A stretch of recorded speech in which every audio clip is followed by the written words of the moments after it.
जी नमस्कार साथियों, good morning प्यारे दोस्तों।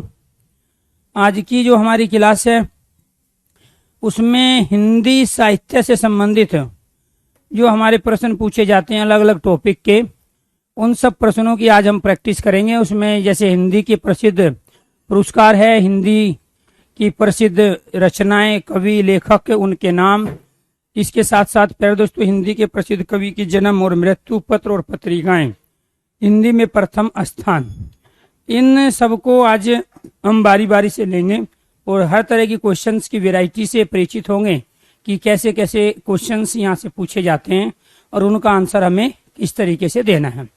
अगर मेरी आवाज़ क्लियर आ रही है और प्यारे दोस्तों यहाँ पर आपको दिखाई दे रहा है भारत भारती पुरस्कार, तो इनको कब मिला, भारत भारती पुरस्कार किस किस कवि को अब तक मिल चुका है, तो एक बार आप क्लियर कीजिए, ओके कीजिए, यस कीजिए। मेरी आवाज़ क्लियर है? Thank you. चलो जी, यहाँ पर आपको ध्यान रखना है ये भारत भारती पुरस्कार, ठीक है, किस सन में किसको दिया गया, एक क्वेश्चन तो हमारा ये बनता है। दूसरा आपको ये ध्यान रखना है ज्ञानपीठ पुरस्कार से संबंधित क्वेश्चन पूछा जाता है, किस रचना को मिला, किस रचनाकार को मिला और किस वर्ष में किसको दिया गया और वो कौन सा पुरस्कार था। ये इस तरह के तमाम तरह के प्रश्न यहाँ पे प्यारे दोस्तों पूछे जाते हैं, ये ध्यान रखना है। भारत भारती पुरस्कार महादेवी वर्मा को, ये ध्यान, जो क्वेश्चन की जो वैरायटी है उसी के आधार पे हम चीजों को लेके आगे चलेंगे, ठीक है। प्रिंट आउट निकालने की जरूरत नहीं है आपको, आज का काम आज ही खत्म करने की कोशिश किया करो। हिंदी कोई इतना बड़ा सब्जेक्ट भी नहीं है और इतना लॉजिकली भी नहीं है कि आपको इसको बार बार रिविजन करना पड़ेगा या फिर बार बार प्यारे दोस्तों आपको इसको, ठीक है, समझना पड़े। एक बार क्लास ले ली है तो यह यहाँ गिने चुने प्यारे दोस्तों कवि है, उनका सन लिखा हुआ है। तो महादेवी वर्मा को भारत भारती पुरस्कार जो दिया गया वो 1985 में। तो भारत भारती पुरस्कार, व्यास सम्मान, ज्ञानपीठ पुरस्कार, हिंदी साहित्य एकेडमी पुरस्कार, ये सारे हिंदी के प्रसिद्ध पुरस्कारों में आते हैं और जिनमें से 1 से 2 प्रश्न हमेशा प्यारे दोस्तों पूछे जाते हैं। नागार्जुन को भी ये पुरस्कार मिल चुका है 1987 में।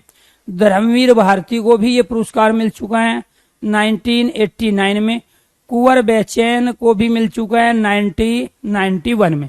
अब क्वेश्चन क्या आएगा, निम्नलिखित में से किस कवि को भारत भारती पुरस्कार नहीं मिला, निम्नलिखित में से किस कवि को भारत भारती पुरस्कार से सम्मानित किया गया। तो जो कवि आपने पढ़ा उनको मिला, जो नहीं है यहाँ पे उनको अब तक नहीं मिला। फिर पूछा जाएगा भारत महादेवी वर्मा को भारत भारती पुरस्कार कब मिला, 4 ऑप्शन दे देगा, 1985, 87, 89, 91। तो आपको ये ध्यान रखना है प्यारे दोस्तों। तो यहाँ राइट आंसर क्या होगा, महादेवी वर्मा 1985, नागार्जुन 1987, धर्मवीर भारती 1989 और कुंवर बेचैन 1991।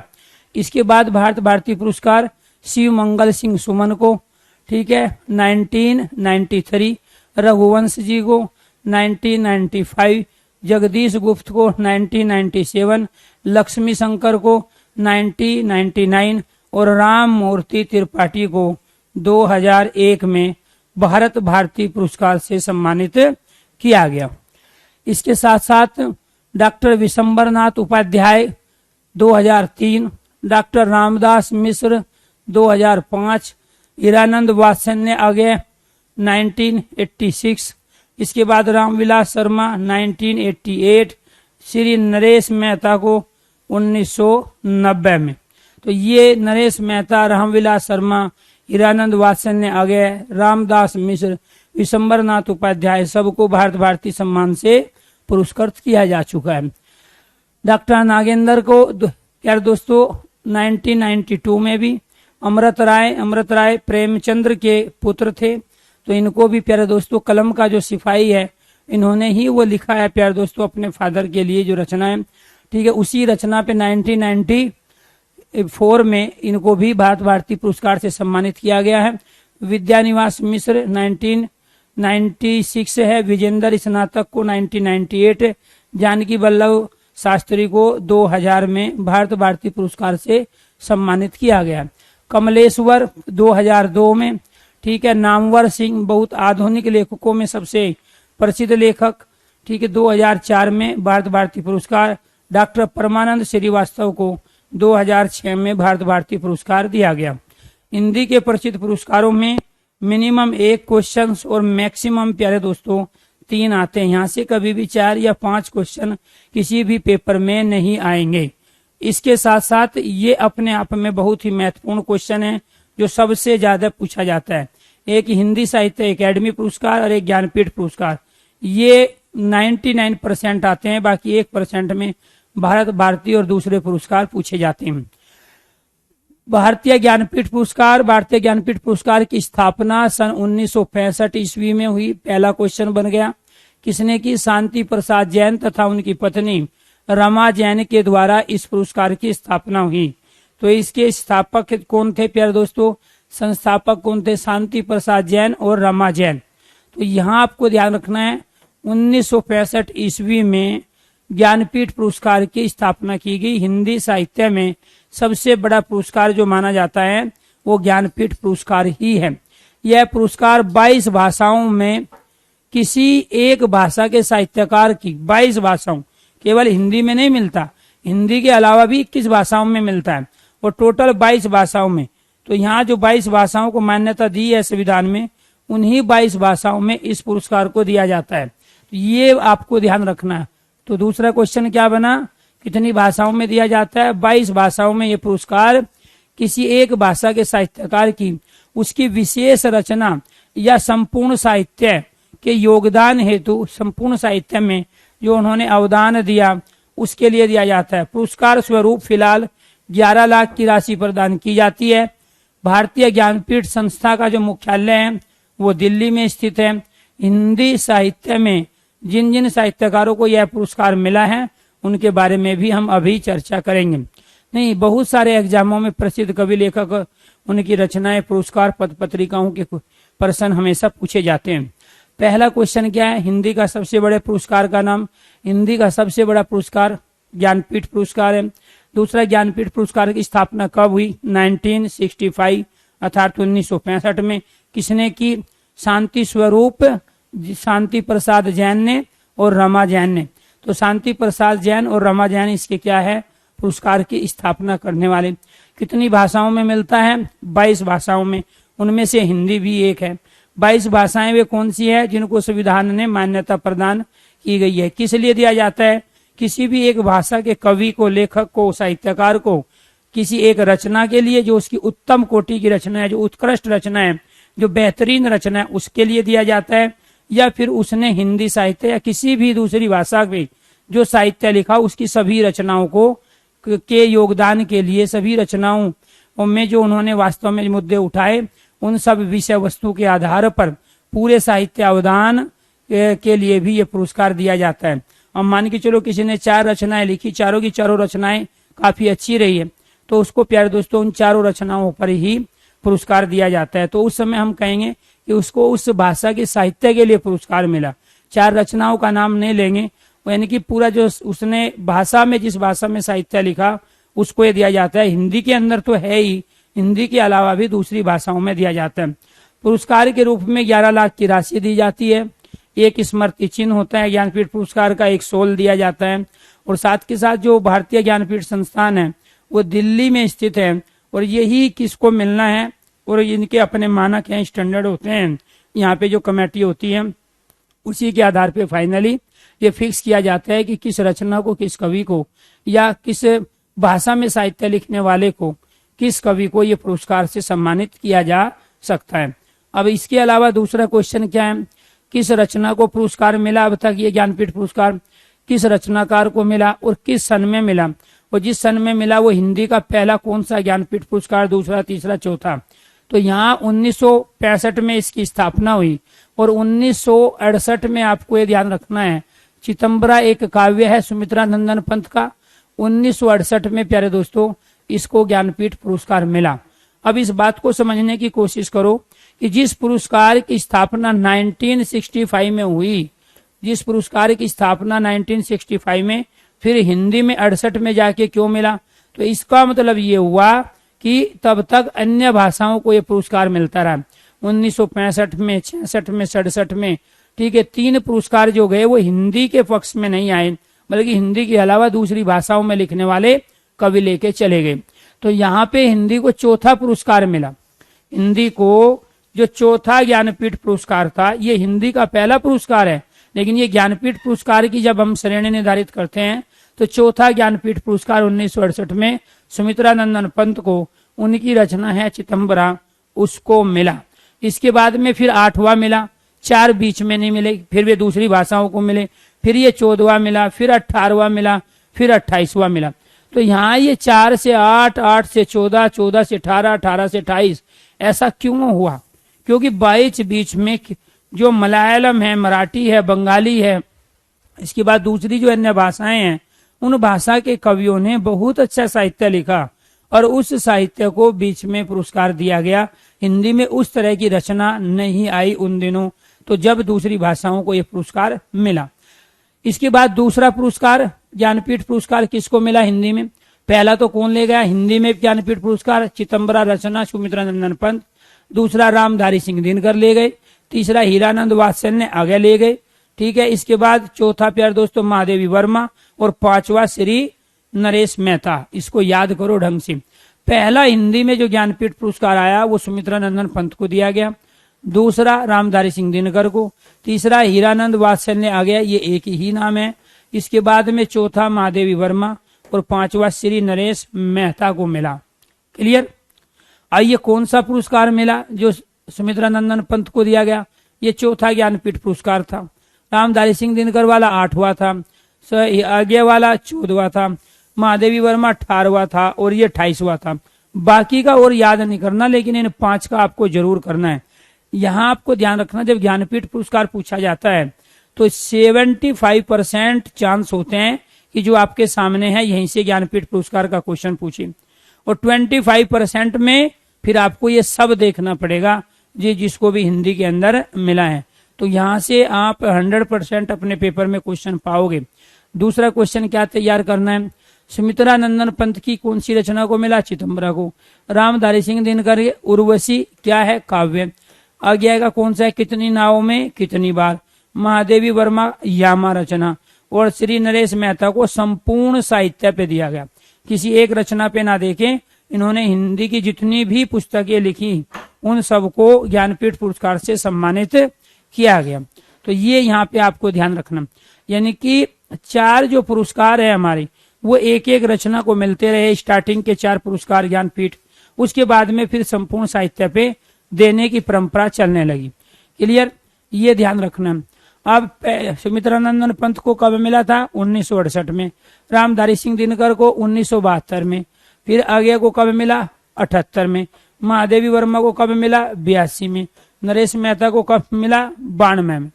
अब देखो यहाँ 68 में अगर प्यारे दोस्तों में 4 जोड़ दूं तो कितने हो जाएंगे? 72।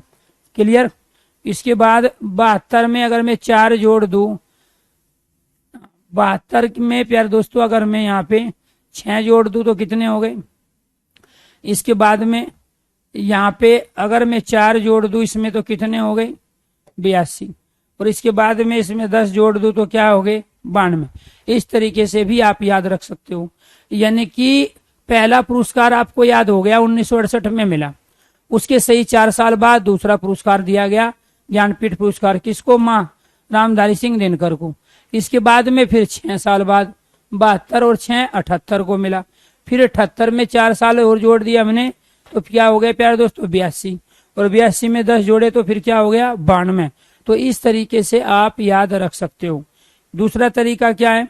आपको आपके दादाजी का डेट ऑफ बर्थ पता होना चाहिए, फादर का डेट ऑफ बर्थ पता हो और आपको अपना डेट ऑफ बर्थ पता हो।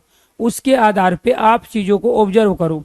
ये देखो कि आपके दादाजी की डेट ऑफ बर्थ के आसपास के जो कवि थे वो कौन से थे, आपके फादर के जन्म तिथि के आसपास के जो कवि रचनाकार लेखक हैं वो कौन कौन से कवि रहे, और आपकी एज से 10 साल पहले 5 साल पहले कौन कौन से कवि रहे और उन्होंने कौन कौन सी रचनाएं लिखी। तो जब हम अपने दादाजी, फादर और साथ के साथ अपनी डेट ऑफ बर्थ के आसपास की चीजों को हम याद रख पाते हैं तो उससे वहां पे क्वेश्चन को पहचानने में और सही आंसर देने में आसानी हो जाती है। तो इसीलिए इनमें से बहुत सारे कवि ऐसे हैं जो आपके दादाजी के टाइम के हैं, कुछ कवि ऐसे हैं जो आपके फादर की एज के आसपास के हैं, और कुछ कवि ऐसे हैं जो आपसे 10 साल पहले या 5 साल पहले प्यारे दोस्तों हुए, और उन्होंने भी अनेक प्रकार की रचनाएं लिखी। क्लियर?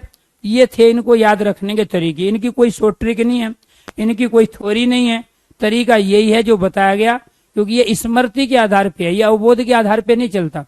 3 तरीके से कॉन्सेप्ट को क्लियर करना होता है। एक तो होता है स्मृति के आधार पे, जिसको हम मेमोरी लेवल कहते हैं, तो ये सब मेमोरी लेवल वाले क्वेश्चन हैं।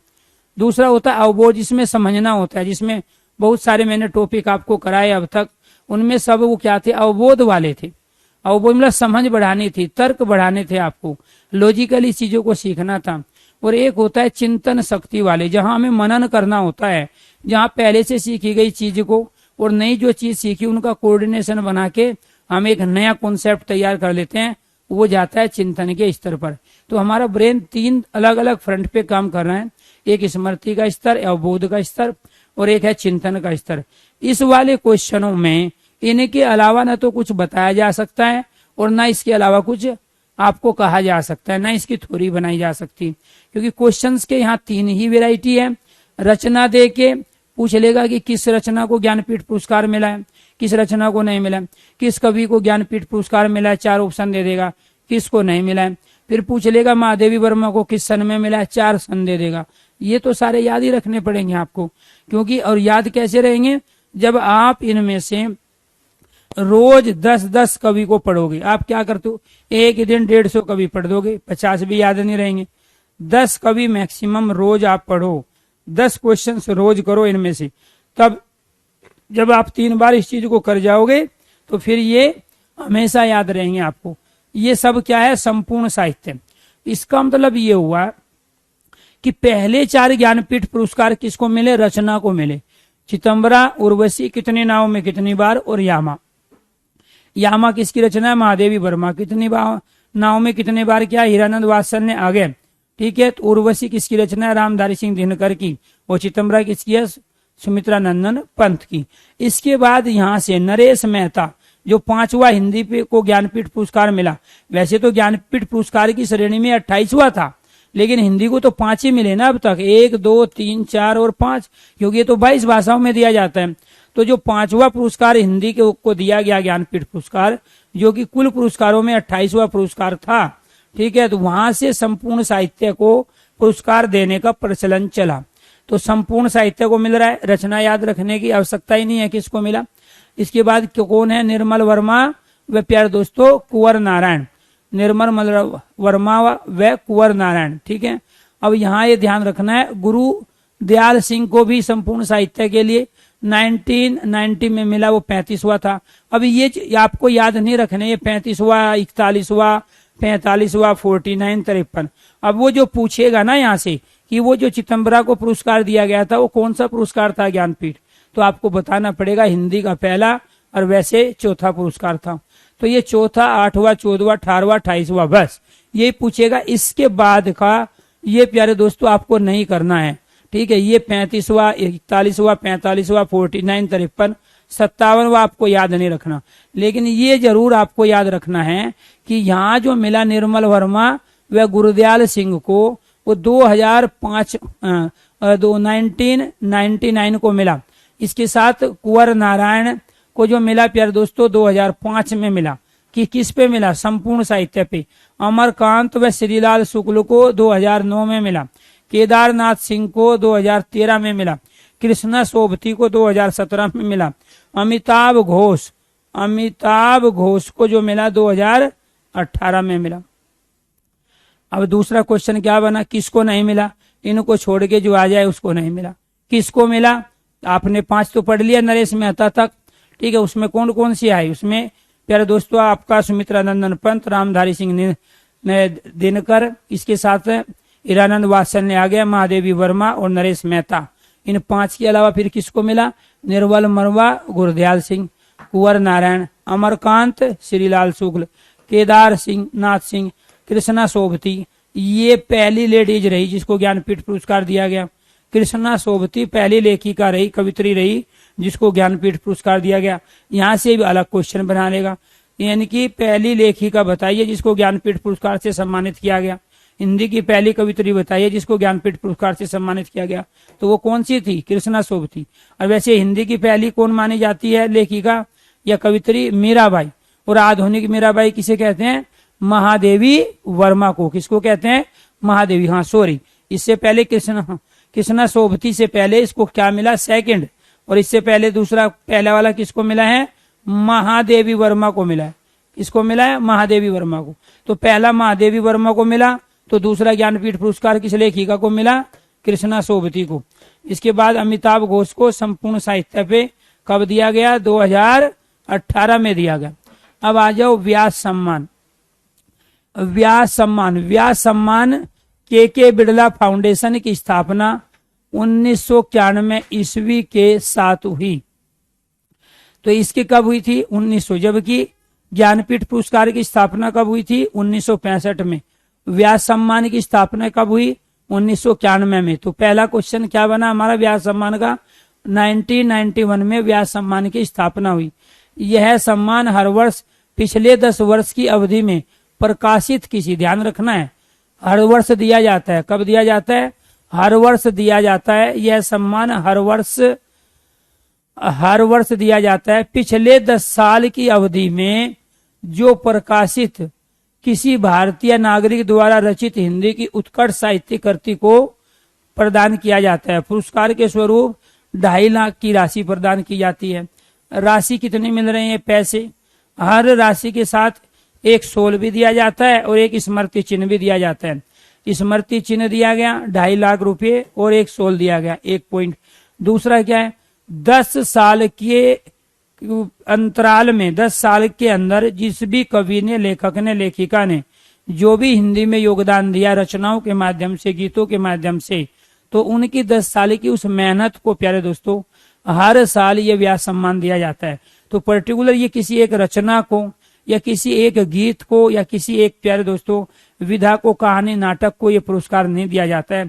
10 साल के अंदर जो लिखा गया उन सबको सम्मानित किया जाता है। हर वर्ष जो उत्कृष्ट रचनाएं होती है किसी कवि की, 10 साल की जो मेहनत होती है उसकी, उसको क्या दिया जाता है? व्यास सम्मान। क्लियर? अब ये कब मिला, किसको मिला और किस सन में मिला? रामविलास शर्मा को दिया गया। कब? 1991। और 1991 में इसकी स्थापना हुई थी व्यास सम्मान की। तो पहला व्यास सम्मान किसको मिला? रामविलास शर्मा को। एक क्वेश्चन तो ये बना, पहला प्यारे दोस्तों व्यास सम्मान किसको मिला? रामविलास शर्मा को। किस लिए दिया गया? भारत के प्राचीन भाषा परिवार और हिंदी, इसके 3 खंड थे, उन तीनों के तीनों को सम्मानित किया गया। ठीक है, तीनों को सम्मानित किया गया। तो भारत के प्राचीन भाषा परिवार, तो भारत के प्राचीन भाषा परिवार कौन से है? भारोपीय भाषा परिवार और द्रविड़ भाषा परिवार। भारोपीय परिवार के अंदर कौन सी भाषाएं आती है? हिंदी, संस्कृत और अंग्रेजी। द्रविड़ परिवार के अंदर कौन सी आती है प्यारे दोस्तों? कन्नड़, मलयालम, तमिल, तेलुगु, ये सारी किसमें आती है? द्रविड़ भाषा परिवार में। तो यानी कि इसके ऊपर जो रामविलास शर्मा ने जो रचनाएं लिखी 3 खंडों में, उसको सम्मानित किया गया व्यास सम्मान से। किससे? व्यास सम्मान। कब सम्मानित किया गया? 1991 में। व्यास सम्मान की स्थापना कब हुई थी? 1991 में। पहला व्यास सम्मान किसको दिया गया? रामविलास शर्मा को। नीला चांद या नील चांद उपन्यास है शिव प्रसाद सिंह 1992 को व्यास सम्मान से सम्मानित किया गया। मैं वक्त के हूँ सामने, ये काव्य है गिरजा कुमार माथुर 1993। इसके बाद सपना अभी भी, ये काव्य है धर्मवीर भारती। सपना अभी भी धर्मवीर भारती कब मिला? 1994 को मिला। 91, 92, 93 और 94 पहले 4 कवि जिनको व्यास सम्मान से सम्मानित किया गया। रामविलास शर्मा, शिव प्रसाद सिंह, गिरजा कुमार माथुर, धर्मवीर भारती। ठीक है, व्यास सम्मान की दृष्टि से निम्नलिखित कवियों को आरोही क्रम में रखिए, बढ़ते क्रम में रखिए, सीक्वेंस में रखिए, काल क्रम के अनुसार रखिए। पहला नंबर रामविलास शर्मा, दूसरा शिव प्रसाद सिंह, तीसरा गिरजा कुमार माथुर, चौथा धर्मवीर भारती। ये क्वेश्चन बार बार पूछा जाता है, पहला व्यास सम्मान किसको दिया गया? तो राइट आंसर क्या है, राम विलास शर्मा को। इसके बाद कोई दूसरा नहीं, कुंवर नारायण की रचना है 1995 को 1996, हिंदी साहित्य और संवेदना का विकास। हिंदी साहित्य और संवेदना का विकास, ये हिंदी साहित्य का इतिहास की रचना है, राम स्वरूप चतुर्वेदी के द्वारा 1996 को। उत्तर कबीर तथा अन्य कविताएं, उत्तर कबीर तथा अन्य कविताएं केदारनाथ, ये क्या है, केदारनाथ सिंह 1997 को इनको प्यारे दोस्तों व्यास सम्मान से पुरस्कृत किया गया। 5 आंगनों वाला घर उपन्यास है गोविंद मिश्र का, 1998 में इसको पुरस्कार दिया गया। बिस्मापुर का संत उपन्यास है श्रीलाल शुक्ल का 1999 को 1999।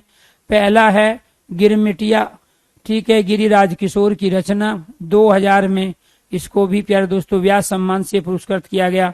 आलोचना के पक्ष के लिए ये आलोचना ग्रंथ है रमेश चंद्र साहा की 2001 में इसको भी व्यास सम्मान से पुरस्कृत किया गया। पृथ्वी का कृष्ण पक्ष काव्य डॉक्टर कैलाश वाजपेयी 2002। आवा उपन्यास है चित्रा मुदगल, ये कवित्री है, आपको ये ध्यान रखना है। मर्दुला गर्ग भी कवित्री है। पहली कवित्री जिसको व्यास सम्मान दिया गया चित्रा मुदगल, दूसरी कवित्री प्यारे दोस्तों मर्दुला गर्ग। आवा किसकी रचना है, चित्रा मुदगल की रचना है। को कब पुरस्कार मिला व्यास सम्मान, 2003 में। इसके बाद है कट गुलाब, ये भी उपन्यास है, किसका है, मर्दुला गर्ग, इसको कब मिला, 2004 में। इसके बाद है कथा सतीसर उपन्यास है चंद्रकांता, 2005 में इसको व्यास सम्मान दिया गया। कविता का अर्थार्थ आलोचना ग्रंथ है परमानंद श्रीवास्तव का, 2006 में इसको व्यास सम्मान से सम्मानित किया गया। ये आपको ध्यान रखना है, ये दोनों क्या है, कवित्री है, लेखिका है। इनको प्यारे दोस्तों जो व्यास सम्मान से सम्मानित किया गया किस रचना पे, एक तो आवा पे और दूसरा क्या है, कट और गुलाब। मैं यहाँ केवल और केवल प्यारे दोस्तों पुरस्कार वाला क्वेश्चन नहीं करा रहा हूँ, आपको कवि लेखक उनकी रचनाओं वाला क्वेश्चन भी करा रहा हूँ, क्योंकि क्वेश्चन कई बार पूछा जा चुका है। आवा रचना निम्नलिखित में से किसकी है, तो राइट आंसर क्या है, चित्रा मुदगल। चित्रा मुदगल की निम्नलिखित में से कौन सी रचना है, क्या है प्यारे दोस्तों, एक ऑप्शन होगा कट और गुलाब, तो राइट आंसर है कट गुलाब। ये ध्यान रखना है। ऐसे यहाँ पे भी ये सारी रचनाएं हैं, ठीक है। 5 आंगनों वाला घर किसकी रचना है, गोविंद मिश्र। ज्यादातर आपको क्या करना है, जब भी पुरस्कार आपको लगे कि ज्यादा हो गए तो उसमें यहाँ से स्टार्टिंग से आपको ध्यान रखना है। तो ये पहले 4 प्यारे दोस्तों और बाद के 4 अगर आप तैयार कर लो तो समझ लो 80% काम आपका हो गया। बीच में से बहुत कम पूछे जाते हैं। जो भी पुरस्कार है, चाहे वो भारत भारती है, व्यास सम्मान है, या हिंदी साहित्य अकेडमी पुरस्कार है, या ज्ञानपीठ पुरस्कार है, पहले 4 और लास्ट के 4 कर लो तो आपका 80% काम हो गया।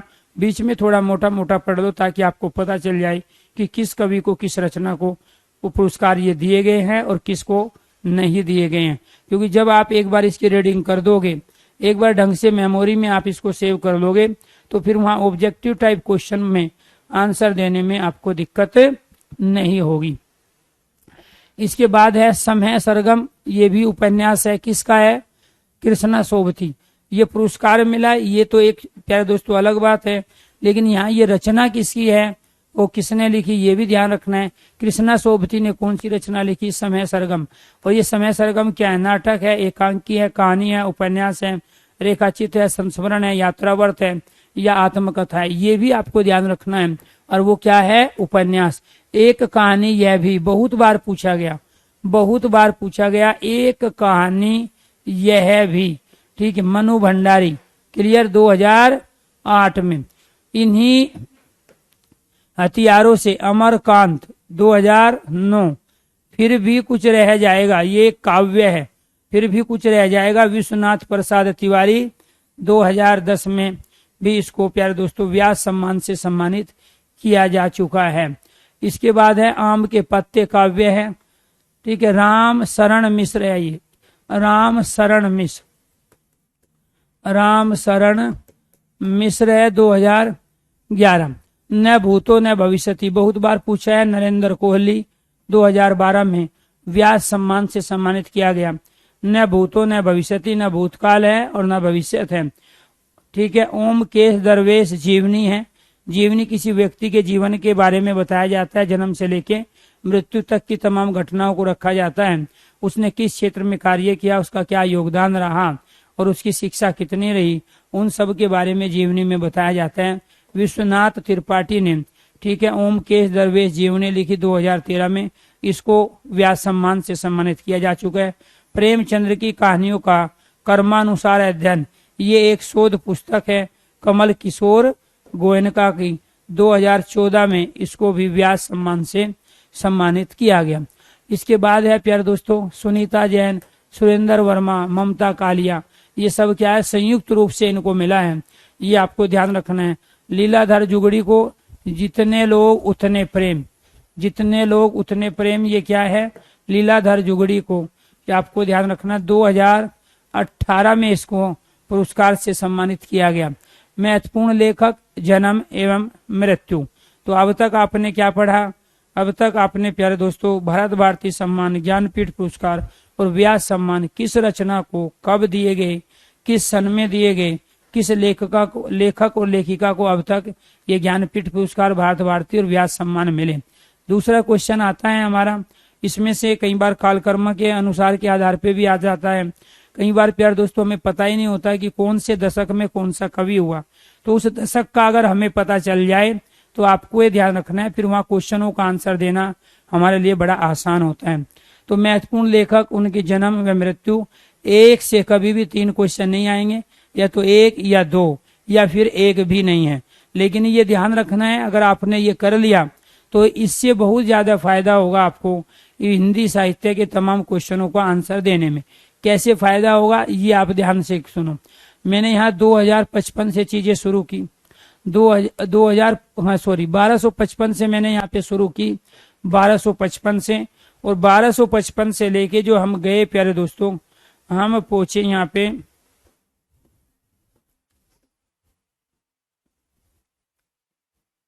धर्मवीर भारती 1926, यानी कि 1255 अमीर खुसरो और 1926 धर्मवीर भारती।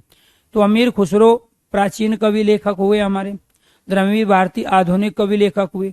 अब आपको क्या करना पड़ेगा, जो मैं कह रहा था कि आपको अपने दादा, अपने फादर की डेट ऑफ बर्थ के आसपास के कवि ढूंढने पड़ेंगे, कौन कौन से हैं, और आपके डेट ऑफ बर्थ से प्यारे दोस्तों पहले कौन से कवि हुए, 10 साल पहले, 5 साल पहले कौन से कवि हुए।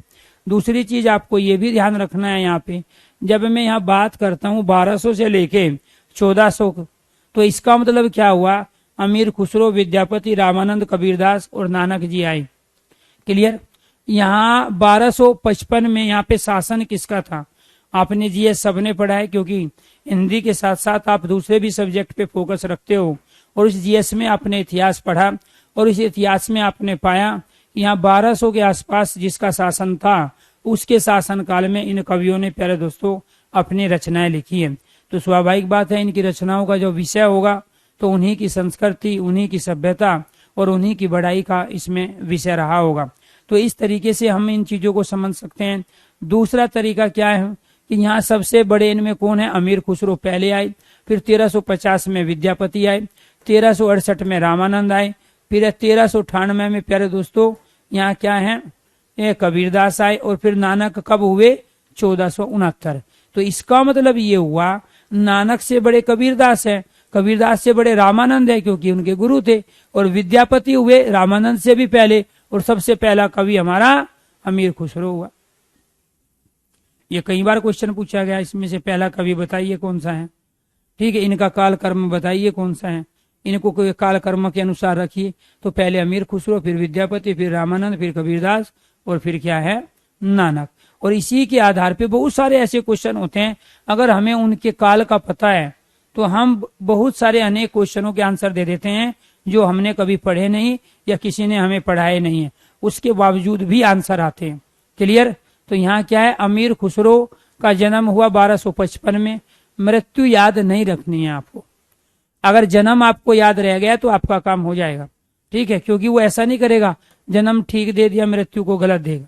वो क्या करेगा, यहाँ अमीर खुसरो का जन्म पूछ रहा है कब हुआ, आपको ऑप्शन देगा 4, तो आपको राइट आंसर तो यही होगा ना 1255। तो यहाँ जन्म हुआ 1255 में, विद्यापति 1350 में। अब ये 1350 भी याद नहीं रख सकते तो प्यारे दोस्तों आप यहाँ शताब्दी याद रखो। तो ये 13वीं शताब्दी का क्या है प्यारे दोस्तों, 13वीं शताब्दी का पूर्वार्ध भाग है। पूर्वार्ध मतलब जो 50 साल से पहले का वो पूर्वार्ध, जो 50 साल के बाद का वो उत्तरार्ध कहते हैं। और यहाँ 2-4 साल का अंतर होता है, उसको आप अपनी मर्जी से उत्तरार्ध या पूर्वार्ध में रख सकते हो। यानी कि अगर मैं यहाँ पे बात करूं प्यारे दोस्तों 1250 की, तो इसको कहेंगे हम 13वीं शताब्दी का पूर्वार्ध। इसको क्या कहेंगे, 13वीं शताब्दी का ये पूर्वार्ध भाग कहलाएगा। ये क्या कहलाएगा, 13वीं शताब्दी का पूर्वार्ध। और जब प्यारे दोस्तों यहाँ 1251 से लेके हम यहाँ पे 1299 की बात करेंगे या 1300 की बात करेंगे, तो इसे 13वीं शताब्दी का क्या बोलेंगे, ये उत्तरार्ध बोलेंगे। इसको क्या बोलेंगे, उत्तरार्ध। उत्तरार्ध मतलब उतरता हुआ, पूर्वार्ध मतलब पहले का भाग। तो ये क्या हुआ, ये 13वीं शताब्दी, 1200 तो हो चुके, 13वीं शताब्दी के 55 साल हुए। तो ये क्या हुआ, 13वीं शताब्दी का प्यारे दोस्तों उत्तरार्ध में चला गया, 55 है। तो ये क्या 1350 है, ये 14वीं शताब्दी का पूर्वार्ध रहा। इस तरीके से भी आप कर सकते हो, या फिर डायरेक्ट याद रखो क्या है, 1368, कबीरदास 1398, नानक 1469। इसके बाद दादू दयाल, नानक के बाद कौन आए, दादू दयाल 1544, केशवदास 1555, नंददास 1533, जायसी 1464, सूरदास 1478। इसका मतलब जायसी और सूरदास लगभग प्यारे दोस्तों एक ही समय के आसपास के रहे, ठीक है। और जबकि यहाँ दादू दयाल, केशवदास, नंददास और नानक जी एक ही समय के रहे। इसके बाद मीराबाई 1516, देखो मीराबाई कितनी पुरानी थी, ठीक है। तो 16वीं शताब्दी के पूर्वार्ध में मीराबाई का जन्म हुआ, यानी कि 1516 में मीराबाई। तुलसीदास 1532, बिहारी 1500 प्यारे दोस्तों 95, चिंतामणि 1600। अब ये देखो तीनों कवि कितने बड़े कवि हुए, और ये सारे कब हुए, 16वीं शताब्दी में हुए, ठीक है। मीराबाई, तुलसीदास और बिहारी तीनों कब हुए, 16वीं शताब्दी में। इसके बाद चिंतामणि, अब वहां कोई 16वीं शताब्दी देगा, कोई 17वीं देगा, कोई 12वीं देगा, अपने आप पहचान लोगे आप। जब आपको पता है 16वीं शताब्दी में बिहारी, तुलसीदास और मीराबाई हुई, तो 16वीं शताब्दी का मतलब क्या हुआ, 1500 तो पूरे हो गए ना, 16 साल किसके है, 16वीं शताब्दी के। जैसे 2021 चल रहा है, तो इसको कौन सी शताब्दी बोलेंगे, 21वीं शताब्दी बोलेंगे। क्यों, क्योंकि 2000 तो आपके पूरे हो चुके हैं, प्लस क्या है, ये 21 साल जो आगे आए, ये तो 21वीं शताब्दी के है ना, ये 20वीं शताब्दी तो थी ये, तो 2021 चल रहा है, तो 21वीं शताब्दी हुई ना। तो ऐसे ही ये क्या है, 16वीं शताब्दी। यहाँ ये क्या आ गया, 16वीं चिंतामणि, ठीक है। इसके बाद भूषण 1613, ये 17वीं शताब्दी आ गई। ये 13 साल किसके है, 17वीं शताब्दी के। तो यहाँ भूषण कब है, 1613 में। मतीराम 1617 में, देव 1673 में, घनानंद 1689 में, पद्माकर 1753, शिव प्रसाद सितारे हिंद 1822। क्लियर, शिव प्रसाद सितारे हिंद, इन्होंने ही वो व्यवस्था कराई थी कि जब आप कै, खे, जय, फे का प्रयोग करोगे प्यारे दोस्तों हिंदी के अंदर, अरबी, उर्दू, फारसी के शब्दों में, तो आप बिंदी लगाओगे, नुक्ता तल लगाओगे। तो ये हमेशा उर्दू, अरबी, फारसी मिश्रित हिंदी पे जोर देते थे, ठीक है। तो इनका समय क्या था, 1823। अब वहां से प्रसिद्ध कवि लेखक की बहुत सारी रचनाएं पूछेगा आपसे, ठीक है। तो निम्नलिखित में से उर्दू, अरबी, फारसी मिश्रित हिंदी को प्राचीन हिंदी के रूप में जो प्रयोग करने पे सबसे ज्यादा बल दिया, वो किसने दिया, वो शिव प्रसाद सितारे हिंद ने दिया। क्यों दिया, क्योंकि वो समय ही वही चल रहा था, उस समय सबसे ज्यादा मुस्लिम शासन काल रहा लंबे समय तक, उनके प्रभाव से बाहर निकल ही नहीं पा रहे थे। इसके बाद भारतेंदु हरिश्चंद्र 1850। अब आपसे पूछ लेगा हिंदी गद्य का विकास कब से माना जाता है, तो हिंदी गद्य का विकास 1850 से माना जाता है। क्यों, क्योंकि भारतेंदु हरिश्चंद्र ही हिंदी गद्य के सम्राट रहे। तो हिंदी गद्य के जो सम्राट हैं, हिंदी गद्य में के विकास में जो सबसे बड़ा रोल अदा किया वो भारतेंदु हरिश्चंद्र ने किया, इसलिए हिंदी गद्य के विकास का समय भी 1850 हो गया।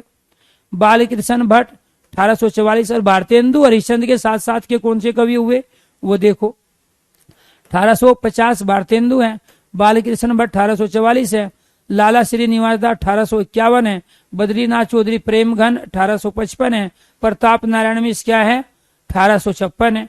अब आपसे क्या पूछेगा, भारतेंदु के समकालीन कवि बताइए, भारतेंदु मंडल के कवि बताइए कौन से हैं। तो जो भारतेंदु मंडल में रहे हैं, भारतेंदु के समकालीन कवि रहे हैं, ठीक है, जो भारतेंदु हरिश्चंद्र के साथ के जो कवि रहे हैं वो बताइए कौन से। ये रहे सारे, जब पैदा साथ में हुए तो स्वाभाविक बात है नाम भी साथ में आएगा, क्योंकि एक ही क्षेत्र में काम करने वाले लोग हैं। तो प्रताप नारायण मिश्र, बद्रीनाथ चौधरी, लाला श्रीनिवास दास, बालकृष्ण भट्ट और भारतेंदु हरिश्चंद्र, ये क्या थे प्यारे दोस्तों, हिंदी गद्य साहित्य को के विकास में बहुत बड़ी भूमिका निभाई इन्होंने भारतेंदु युग को में। और इस भारतेंदु हरिश्चंद्र के नाम से ही भारतेंदु युग की स्थापना हुई। इसी को हम हिंदी साहित्य के गद्यकाल का स्वर्ण काल मानते हैं। वैसे सभी कालों में जो स्वर्ण काल माना जाता है वो भक्ति को माना जाता है, लेकिन हिंदी साहित्य में गद्यकाल का स्वर्ण काल माना जाता है भारतेंदु युग, और उसका समय है 1855 से 1900। तो द्विवेदी युग का जो समय वो 1920 से लेके 1936 है। ऐसे भारतेंदु युग का समय 1850 से लेके 1900 तक का है। क्यों? क्योंकि उस समय ये तमाम कवियों ने बहुत अच्छा काम हिंदी साहित्य में किया। देवकी नंदन खत्री है, तिलस्मी उपन्यासकार के नाम से जाने जाते हैं। चंद्रकांता वो फेमस नाटक है प्यारे दोस्तों, इन्हीं का ही है। तो ये क्या है 1861, इनका जन्म कब हुआ 1861। किशोरी लाल गोस्वामी 1865, महावीर प्रसाद द्विवेदी 1864, ये द्विवेदी युग के प्रवर्तक माने जाते हैं। श्रीधर पाठक, इसके बाद 1860 में राम नरेश त्रिपाठी 1881 में। अब आपसे क्या पूछा जाएगा, अब आपसे पूछा जाएगा द्विवेदी युग के कवि बताइए कौन से हैं, भारतेंदु युग के कवि बताइए कौन से। ये रहे भारतेंदु युग के कवि। सीक्वेंस में लॉजिकली पढ़ने का ये फायदा है, एक क्वेश्चन थोड़े तैयार करा रहे हैं, पूरा हिंदी साहित्य तैयार कराएं। ये सारे के सारे क्या है भारतेंदु युगीन कवि है, और ये सारे के सारे क्या है द्विवेदी युगीन कवि है। द्विवेदी युग क्योंकि महावीर प्रसाद द्विवेदी का जन्म कब हुआ, इन्हीं से द्विवेदी युग माने जाते हैं। इनसे पहले जो आ गए वो सब भारतेंदु युग के हैं, इनके बाद के जो आ गए इनके समय के आसपास वो सब द्विवेदी युग के हैं। तो ये क्या है फिर दोस्तों, महावीर प्रसाद द्विवेदी, श्रीधर पाठक, रामनरेश त्रिपाठी, तीनों क्या हो गए द्विवेदी युग के कवि हो गए। और विद्या सिंह उपाध्याय हरिओ द्विवेदी युग, मैथिली शरण गुप्त। तो यहाँ क्या है प्यार दोस्तों 1865 विद्या सिंह उपाध्याय। इसके बाद मैथिली शरण गुप्त, ये फेमस हैं, इनको याद रखना है जरूर। 1886 में माखनलाल चतुर्वेदी 1889 में। बाल मुकुंद गुप्त है 1865 में। सरदार पूर्ण सिंह, इनके निबंध के नाम से ज्यादा फेमस हुए, तो क्या है 1881। ये क्या है 1881 में। जयशंकर प्रसाद है 1990 में। सूर्यकांत त्रिपाठी निराला 1800 प्यारे दोस्तों, हाँ ये 1890, 1990 नहीं है, ठीक है, ये है 1890, इसको सही करो 1890। तो सूर्यकांत त्रिपाठी निराला 1891। इसके बाद सुमित्रा नंदन पंत हैं 1900। महादेवी वर्मा 1907, कई बार पूछा गया है, ठीक है। प्रेमचंद्र हैं प्यारे दोस्तों 1880 और 1936। प्रेमचंद्र का समय भी कई बार पूछा जा चुका है। जन्म है 1880, मृत्यु है 1936। चंद्र शर्मा गुलेरी 1883 में।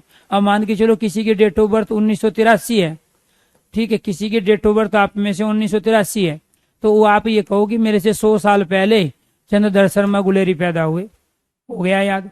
तो आपको ये ध्यान रखना है कि हाँ जब युग की बात करेंगे तो युग पढ़ाएंगे। अभी प्रसिद्ध कवि लेखक उनकी प्यारे दोस्तों जो जन्म मृत्यु है उनके बारे में पढ़ा रहे हैं, ठीक है। तो यहाँ आपको ध्यान रखना है कि यहाँ क्या है 1983 अगर किसी के जन्म तिथि है तो अपने में 100 साल जोड़ दो पहले, ठीक है। तो 100 साल पहले कौन पैदा हुए, चंद्र शर्मा गुलेरी हुए। इस तरीके से ये याद रखने पड़ते हैं, ठीक है। रामचंद्र शुक्ल है 1884 में। अब मान के चलो किसी का 1984 है डेट ऑफ बर्थ, तो आप कैसे याद रखोगे कि मेरी डेट ऑफ बर्थ से 100 साल पहले रामचंद्र शुक्ल जन्म हो। और आप में से कई बच्चे ऐसे हैं जिनका डेट ऑफ बर्थ 1984 होगा, ठीक है। तो इस तरीके से याद रखने होते हैं। नंद दुलारे वाजपेयी 1906, भगवती चरण वर्मा 1903, राम कुमार वर्मा 1905, हरिवंश राय बच्चन 1907। तो हरिवंश राय बच्चन और इसके साथ प्यारे दोस्तों महादेवी वर्मा दोनों एक ही साथ पैदा हुए। दोनों 1907 में पैदा हुए। हरिवंश राय बच्चन कौन है? अमिताभ बच्चन के फादर। ठीक है, इनकी प्रसिद्ध रचना मधुबाला, मधु कलश, ठीक है, मधुशाला, ये प्रसिद्ध रचनाएं रही है। 2003 में प्यारे दोस्तों इनकी मृत्यु हुई। किसकी? अमिताभ बच्चन के पिता की, हरिवंश राय बच्चन। रामधारी सिंह दिनकर 1908, यानी कि हरिवंश राय बच्चन महादेवी वर्मा से 1 साल प्यारे दोस्तों छोटे हैं रामधारी सिंह दिनकर, तो ये 1908 में। रामधारी सिंह दिनकर से 1 साल बड़े कौन है? हरिवंश राय बच्चन और महादेवी वर्मा। आ गया हीरानंद वात्सल्य, आ गया 1911।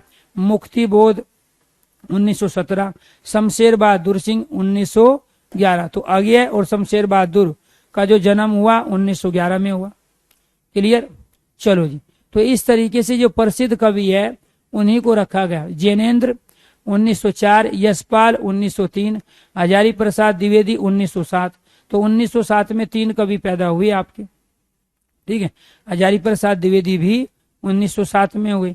इसके बाद नागेंद्र 1912 में। रामविलास शर्मा, जिनको पहला व्यास सम्मान दिया गया, रामविलास शर्मा 1912 में जन्म लिए थे। इसके बाद है फणीश्वर नाथ रेणु, आंचलिक उपन्यास में सब इनका नाम सबसे ज्यादा लिया जाता है, 1921।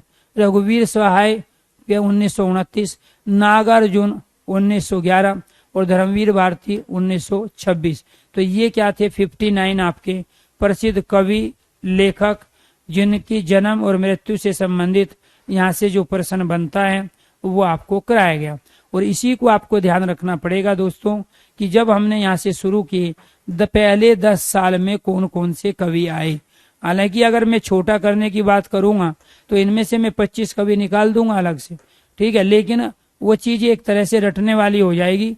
आपको यहाँ दशकों के आधार पर ही इन सारी चीजों को करना है।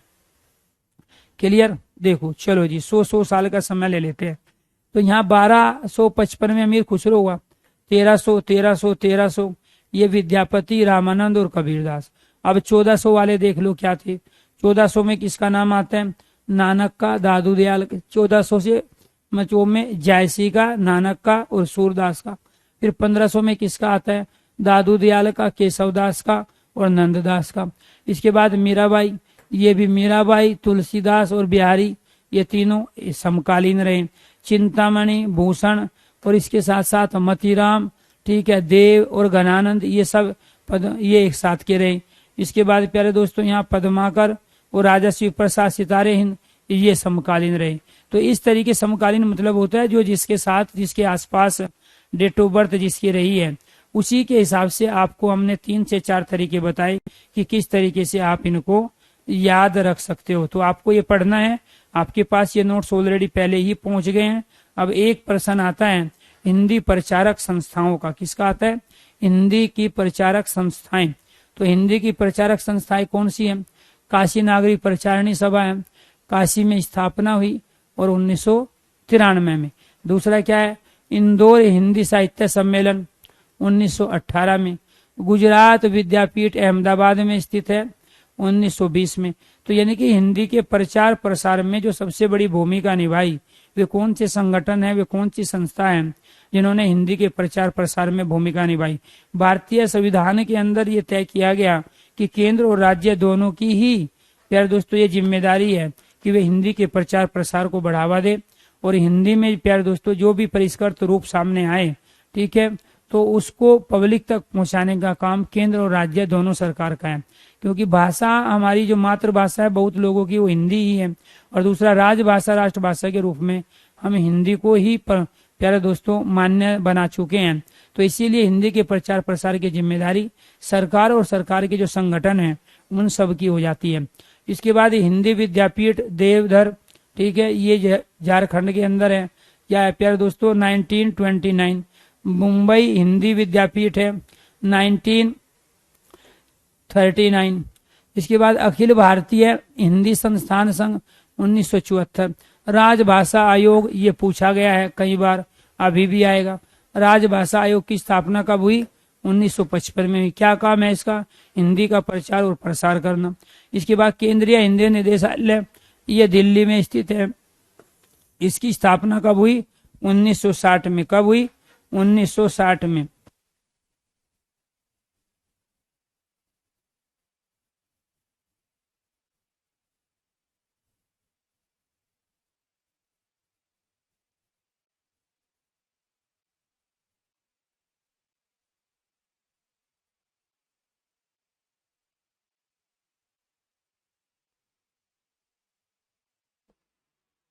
तो केंद्रीय हिंदी निदेशालय 1960 है। जन नाट्य संघ है, इष्टा के नाम से फेमस था, 1939। हिंदी नाटक परिषद है 1906 में। हिंदी साहित्य सम्मेलन, अनेक बार ये क्वेश्चन आया, जिसको मैं बॉक्स में बंद कर रहा हूं उसको तुरंत याद करना है, बाकी को भूल भी जाओगे तो कोई दिक्कत नहीं है। हिंदी साहित्य सम्मेलन प्रयाग 1910। हिंदी प्रचार सभा चेन्नई, ठीक है, 1918।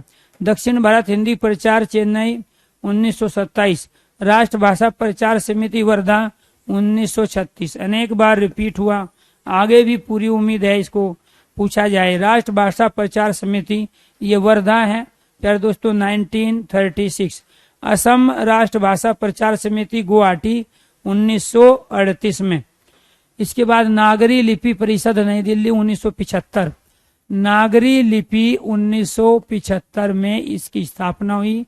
राजभाषा आयोग आपने पढ़ लिया, राजभाषा विभाग 1976। राजभाषा विभाग बहुत बार पूछा, यहाँ तक जीएस में भी पूछा जाता है आपसे, हिंदी को छोड़ो ये जीएस में भी पूछा जाता है। वैज्ञानिक व तकनीकी आयोग 1961 में। नागरी नाटक 1902 में। भारतेंदु नाटक परिषद 1906 में, ये भारतेंदु के द्वारा यार दोस्तों स्थापित किया गया था। हिंदी की प्रमुख पत्र और पत्रिकाएं, ये क्या था? हिंदी की प्रमुख प्रचारणी संस्थाएं, ये क्या है? हिंदी की प्रमुख पत्र और पत्रिकाएं। तो 1 से 2 क्वेश्चन हिंदी की प्रमुख पत्र और पत्रिकाओं से भी पूछा जाता है। चलो जी, बहुत सारी रचनाएं आएंगी, उसको याद भी रखना है कि वो किसने लिखी, ठीक है। उसके बाद वो कहाँ से संपादित होती है, संपादक मंडल में कौन काम करता है किसी भी पत्र और पत्रिका के, ये क्वेश्चंस यहाँ से पूछे जाते हैं। और इसके अलावा कुछ नहीं करना, ये सारे 1-1, 2-2 पेज के हैं।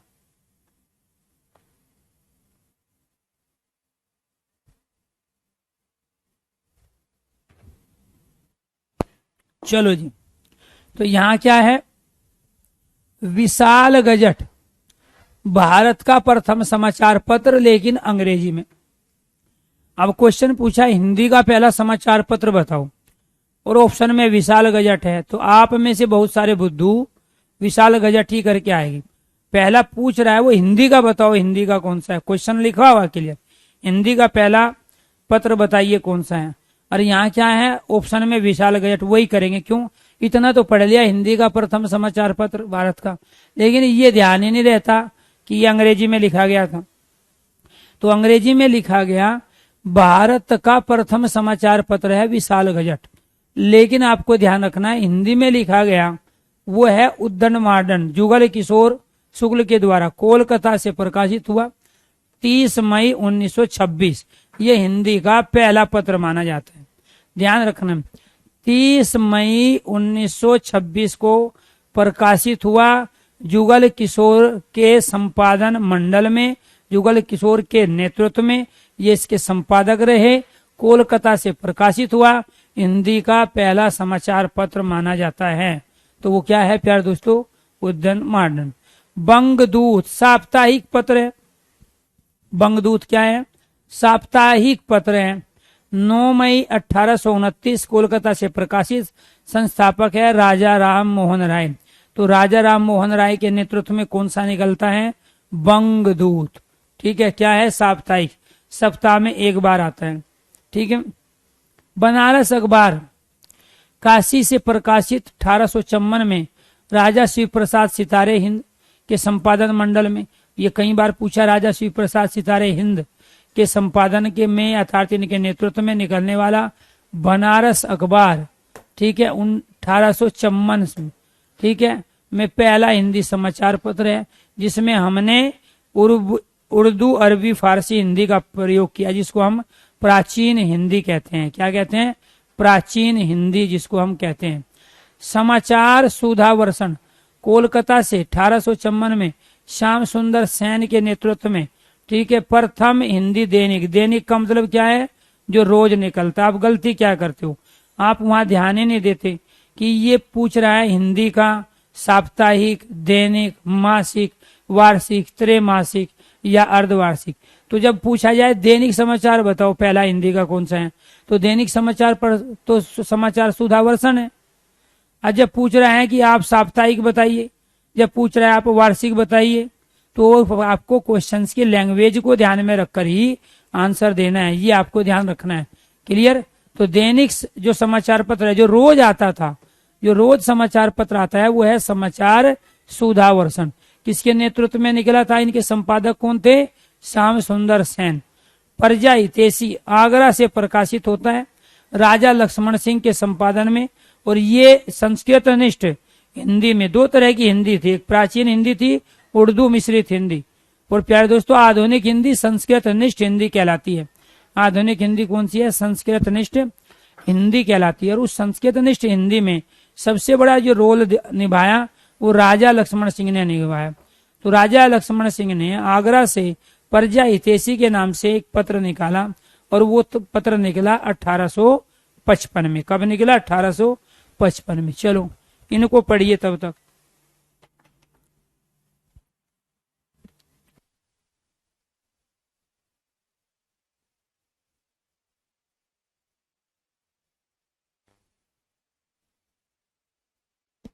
जी बिल्कुल बिल्कुल। तत्व बोधनी ये पत्रिका है, पत्र नहीं है, बरेली से प्रकाशित है 1865 में। वर्तांत विलास जम्मू कश्मीर से प्रकाशित है 1857 में। कवि वचन सुधा काशी से प्रकाशित। भारतेंदु हरिश्चंद्र, ध्यान रखना है, कवि वचन सुधा जो पत्रिका है, ठीक है, वो किसकी पत्रिका है? भारतेंदु हरिश्चंद्र की है। 15 अगस्त 1868 ईस्वी में प्रकाशित है। मासिक पत्रिका है। तो क्वेश्चन क्या क्या बने? कवि वचन सुधा किसकी पत्रिका है? भारतेंदु हरिश्चंद्र की। कहाँ से प्रकाशित होती है? काशी से। कब प्रकाशित हुई है? 15 अगस्त 1868 ईस्वी में। 15 अगस्त को याद रखने की आवश्यकता नहीं है, लेकिन 1868 को याद रखने की आवश्यकता है। ये कौन कैसी पत्रिका है? दैनिक है, मासिक है, वार्षिक है, साप्ताहिक है, या पाक्षिक है? पाक्षिक मतलब 15 दिन। तो एक तो होता है दैनिक, दैनिक मतलब जो रोज निकलती है, डेली आती है, हर रोज। तो एक होती है साप्ताहिक जो 7 दिन में एक आती है। एक होती है पाक्षिक जो 15 दिन में एक आती है। एक होता है मासिक जो महीने में एक आती है। एक होता है त्रिमासिक जो 3 महीने में एक आती है। एक होता है अर्धवार्षिक जो 6 महीने में एक बार आती है।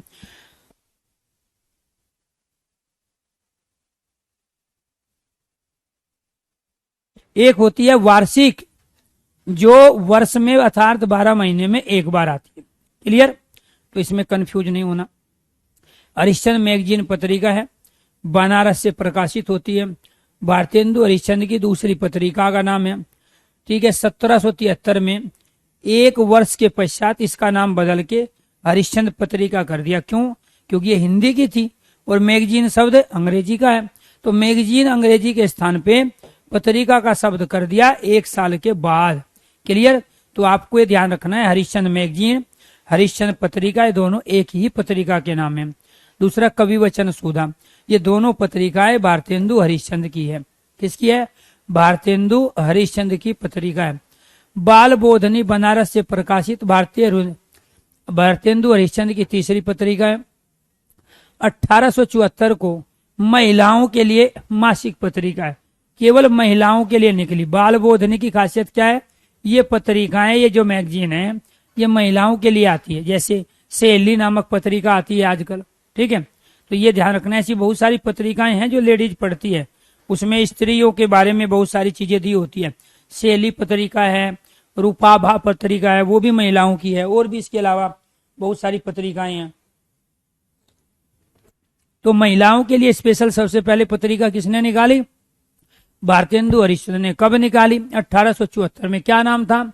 बाल बोधनी था। क्या नाम था? बाल बोधनी। इस तरीके से आपको याद रखना। अब भारतेंदु हरिश्चंद्र की कितनी पत्रिका होगी? एक तो बाल बोधनी होगी जो महिलाओं के लिए निकली, दूसरी हरिश्चंद्र मैगजीन जिसका नाम हरिश्चंद्र पत्रिका भी था, और तीसरी क्या है? कवि वचन सुधा। तो 3 पत्रिकाएं जो थे ये भारतेंदु हरिश्चंद्र की। इसके बाद हिंदी प्रति बहुत फेमस किसका है? इलाहाबाद से प्रकाशित बालकृष्ण भट्ट 1877। आनंद कादम्बरी मिर्जापुर से प्रकाशित बद्रीनाथ चौधरी प्रेमगन 1881। तो आनंद कादम्बरी ध्यान रखना है, ये चाहे आप भूल जाओगे मिर्जापुर से था, इलाहाबाद से था, या प्यारे दोस्तों बनारस से था, लेकिन किसकी पत्रिका है ये जरूर है, ठीक है। ये पत्रिका किसकी है ये आपको जरूर याद रखना है। हिंदी प्रतीप बालकृष्ण भट्ट है, तो बालकृष्ण भट्ट की पत्रिका बताइए, ठीक है, पत्र बताइए, तो क्या है, हिंदी प्रतीप। फिर वो क्या पूरे आनंद कादम्बरी बताइए किससे संबंधित है, बद्रीनाथ चौधरी प्रेम घन, क्या है, मासिक। भारतेंदु वृंदावन मथुरा से प्रकाशित राधाचरण गोस्वामी 1883, पाक्षिक है, पाक्षिक मतलब 15 दिन, पाक्षिक का मतलब क्या होता है, 15 दिन में प्रकाशित होती है, 15 दिन में एक। अभ्युदय प्रयाग, ठीक है, मदन मोहन मालवीय 1906 में, ठीक है। आज काशी से प्रकाशित दैनिक पत्र है शिव प्रसाद गुप्त का, 1920 से प्रकाशित हो रहा है। उपन्यास मासिक है किशोरीलाल गोस्वामी 1909 काशी से प्रकाशित। फिर है उपन्यास सागर मासिक है कोलकाता से प्रकाशित, रामलाल वर्मा 1910 से प्रकाशित हो रहा है। इसके बाद ब्राह्मण मासिक कानपुर से प्रताप नारायण मिश्र 1883 से प्रकाशित। फिर है नागरी नीरद साप्ताहिक पत्रिका मिर्जापुर से बद्रीनाथ चौधरी प्रेमघन 1893 में। फिर है द्वंद्व मासिक लाहौर पाकिस्तान से प्रकाशित अंबिका दत्त व्यास, ठीक है, कब है, 1883, क्योंकि पहले तो सब भारत में ही था, तो अब तो पाकिस्तान में चला गया, तो उस समय अंबिका दत्त व्यास लाहौर से इसको प्रकाशित करते थे। भारतोदय कानपुर से प्रकाशित सीताराम, ठीक है, 1885 में, दूसरा हिंदी दैनिक माना जाता है इसको, ये दूसरा हिंदी दैनिक है। इसके भारत मित्र बाल मुकुंद गुप्त है 1878, अखबार चुनार व कोहिनूर बाल मुकुंद गुप्त उर्दू में प्रकाशित हुआ। नागरी प्रचारणी पत्रिका त्रैमासिक है, 3 महीने में एक बार आती है, काशी से प्रकाशित है। श्याम सुंदर दास, राम नारायण मिश्र, शिव कुमार मिश्र तीनों ने संयुक्त रूप से इसका संपादन किया 1893 में। नागरी प्रचारणी पत्रिका मासिक पत्रिका है, काशी से प्रकाशित होती है। श्याम सुंदर दास, रामचंद्र शुक्ल, श्याम सुंदर दास, रामचंद्र शुक्ल, रामचंद्र वर्मा और वेणी प्रसाद 1920 में इसको प्रकाशित करें। नागरी प्रचारणी पत्रिका जो महीने में एक बार आती है, काशी से प्रकाशित है। श्याम सुंदर दास, रामचंद्र शुक्ल, रामचंद्र वर्मा, वेणी प्रसाद के नेतृत्व में 1920 से प्रकाशित हो रही है। नागरी प्रचारणी पत्रिका त्रैमासिक है, 3 महीने में एक बार आती है, काशी से प्रकाशित है। गौरी शंकर, हीरा चंद्र ओझा, श्याम सुंदर दास, चंद्रधर शर्मा और देवी प्रसाद के नेतृत्व में ये भी 1920 में निकली है। समालोचक जयपुर से प्रकाशित है, चंद्रधर शर्मा गुलेरी की प्यारे दोस्तों पत्रिका है। सरस्वती मासिक पत्रिका है, महीने में एक बार आती है। संस्थापक है चिंतामणि, ध्यान रखना है, संस्थापक कौन है, चिंतामणि घोष, बहुत पूछा जाता है। सरस्वती एक मासिक पत्रिका है, इसके संस्थापक कौन थे, चिंतामणि घोष थे। काशी से प्रकाशित करते हैं, बाद में ये प्रकाशित कहाँ से हुई, इलाहाबाद से हुई। 1900 से लेकर 1903 तक चिंतामणि घोष ने इसका संपादन किया। 1903 से लेकर 1920 तक महावीर प्रसाद द्विवेदी ने दूसरे संपादन के रूप में काम किया। 1920 के बाद श्याम सुंदर दास ने किया। तो पहले सरस्वती के संपादक कौन रहे, चिंतामणि घोष, दूसरे कौन रहे, महावीर प्रसाद द्विवेदी, तीसरे कौन से रहे, श्याम सुंदर दास। महावीर प्रसाद द्विवेदी ने सरस्वती का संपादन कब से कब तक किया, 1903 से लेके 1920। तो यहाँ 1900 से लेके 1903 किसने किया, चिंतामणि घोष, जो पहले संपादक इनके रहे थे। तो ये सरस्वती अपने आप में हिंदी की सबसे प्रसिद्ध सबसे फेमस पत्रिका है, जो कि महीने में एक बार आती है।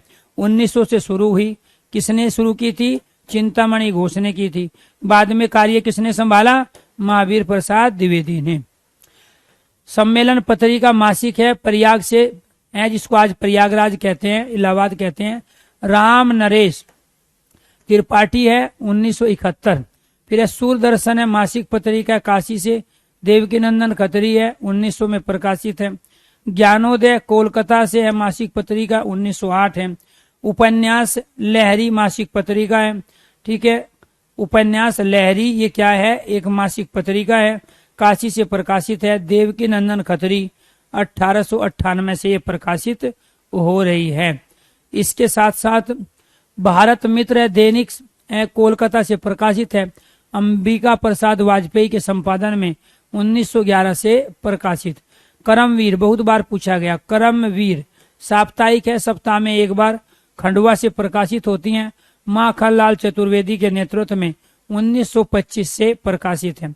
कोलकाता समाचार ये मासिक पत्र है, कोलकाता से प्रकाशित है। कन्हैया लाल के द्वारा 1894 से प्रकाशित हो रहा है। कवि कोमदू मासिक है, प्रयाग से प्रकाशित है। रामनरेश त्रिपाठी 1924 से इसका प्रकाशन हो रहा है।